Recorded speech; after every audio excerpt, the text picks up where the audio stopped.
It mounts to feed bin hopper cones, providing access to bin contents without running the auger. Installing the valve on your bin is a straightforward process. The tools you'll need include a drill with a 3/8" bit that can penetrate steel, a reciprocating saw, a metal punch or Phillips screwdriver, and a tape measure. Always wear the appropriate personal protective equipment whenever working on a project. Using a tape measure, center the provided stick-on template on the lower hopper cones approximately 6 inches from the bottom. Once centered, draw an outline around the template with a marker. Now remove the backing from the adhesive and stick the template to the cone where you just outlined it.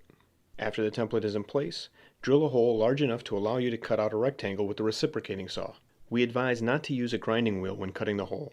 The heat generated from grinding can melt the galvanizing, making the surface vulnerable to rust. Once finished, drill holes in all 18 areas marked on the template. After the holes are drilled, go ahead and remove the sticker from the bin. Using the provided adhesive caulk tape, place strips of caulk along each side of the pre-cut holes in the mounting plate. You'll need to apply this caulk in the same manner on both sides of the mounting plate. Now slide the valve door into the guides on the mounting plate and make sure it's seated properly. After the valve door is in place, join the shroud with the mounting plate, making sure you align the bolt holes.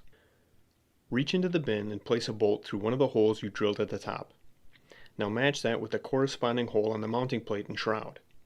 Before tightening it down with a nut, use a metal punch to align all the bolt holes on the plate with those drilled into the bin.